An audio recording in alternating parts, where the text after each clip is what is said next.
Hello. Fire and smoke losses are often the most devastating occurrences that can happen to a family or business, and one of the most expensive causes of property damage. It could be caused by anything from cooking mishaps to electrical malfunctions. According to the NFPA's report, U.S. fire departments respond to an average of one home fire every 88 seconds. Between 2012 and 2016, U.S. home structure fires cost $6.5 billion in direct damage. You pay tons of money to your insurance company every year, but they are always trying to cut corners on fire insurance claims in an attempt to keep your money. Even if you have fire insurance, you may have trouble filing a claim for smoke damage caused to your property.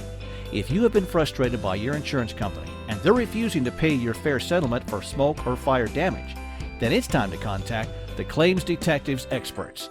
All our public adjusters are licensed by each state's Department of Insurance. We handle the whole claims process to protect your rights, prepare and negotiate your claim for you, ensuring you the fair settlement you deserve. Government studies show that people who use a public adjuster for their claim most often receive a higher payout versus handling the claim on their own, up to 550% more on your claim. Before you file a fire damage claim or smoke damage claim, contact the Claims Detectives and speak to one of our public adjusters. Call 833-4-CLAIM-HELP, 833-425-2464.